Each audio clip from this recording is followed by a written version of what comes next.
The diplomatic reception hall of the Zinthari flagship hummed with the carefully orchestrated chaos of first contact. Jack stood near the refreshment station, nursing what the aliens assured him was a non-intoxicating beverage, watching humanity's finest diplomats attempt small talk with beings who communicated partially through bioluminescent patterns. He wasn't supposed to be here. As a junior xenobiology researcher, his role was to catalog biological samples back on the research vessel.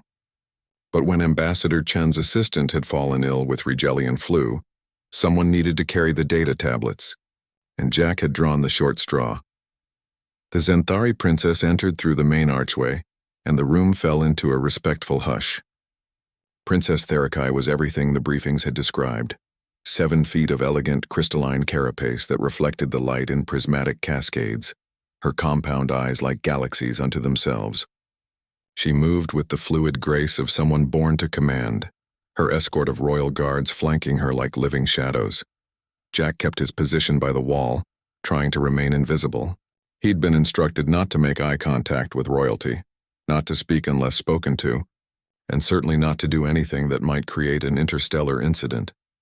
The princess made her way through the crowd, exchanging formal greetings with the human delegation. Her translator device rendered her clicking musical speech into perfect English. Everything was proceeding according to protocol. Then her gaze swept across the room and landed on Jack. She stopped mid-sentence, her entire body going rigid. The bioluminescent patterns along her carapace shifted from diplomatic blue to something Jack's brief training hadn't covered, a rapid cascade of crimson and gold. Her guards immediately moved into defensive positions, hands on their plasma weapons. The room froze. Jack's heart hammered against his ribs. What had he done wrong? Was his posture offensive? Was the color of his suit jacket some kind of Zinthari insult? He mentally reviewed every page of the cultural sensitivity training, coming up blank. Princess Therakai took 3 deliberate steps toward him. The crowd parted like water. Ambassador Chen looked like he might have a stroke. "You," the princess said, her voice carrying across the silent hall. "What is your designation?" Jack's mouth went dry. "Jack, Your Highness." "Jack Morrison, junior researcher." "Your genetic markers," she said, her compound eyes fixed on him with an intensity that made him want to shrink into the floor. "They are impossible." Before anyone could respond, the princess turned sharply to her chief advisor, a wizened Zinthari whose carapace bore the scars of age. A rapid exchange in their native language followed, too fast for the translators to keep up. The advisor's pattern shifted to what Jack could only interpret as shock, then something like reverence. Ambassador Chen stepped forward, his diplomatic smile strained. "Your Highness, if there's been some offense..." The princess's laugh was like crystal chimes. No ambassador discovery. She looked back at Jack.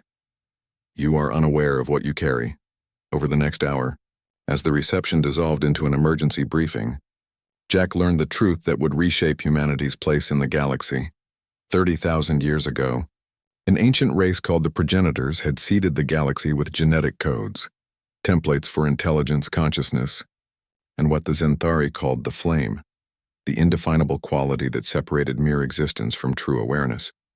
Most species carried fragments of these codes, scattered and diluted across their genomes. Humans, it turned out, carried something unprecedented. "You are genetic completeness," Princess Therakai explained, her earlier formality replaced with barely contained excitement, every progenitor sequence fully intact and expressed. "We have studied the ancients for millennia, collected their fragments from 1,000 worlds. But never have we found a species that carries the complete legacy." But why?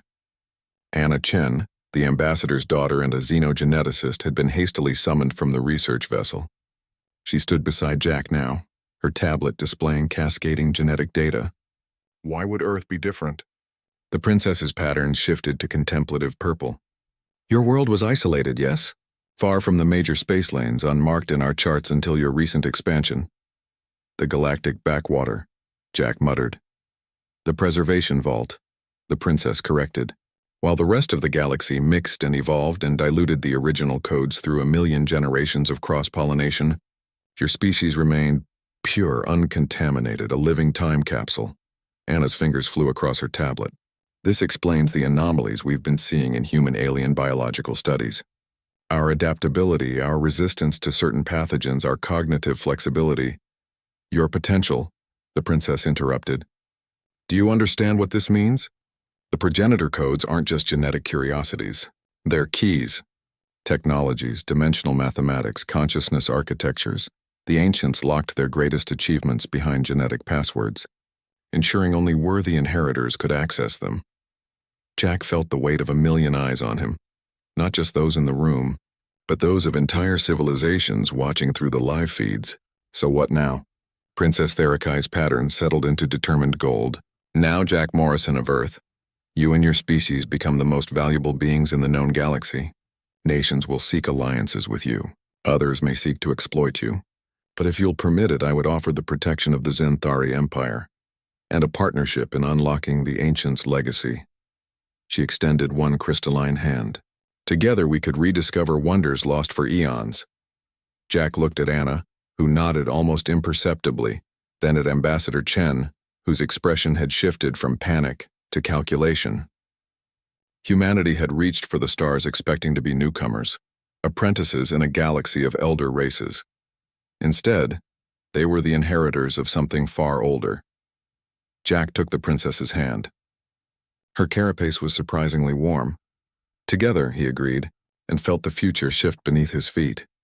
Outside the flagship's viewports, Earth hung like a blue marble, unaware that its children had just become the most important species in the galaxy, not through conquest or technology, but through the patient accumulation of an ancient gift, preserved in isolation until the moment it was needed most. The age of humanity had begun, not with a bang but with a handshake.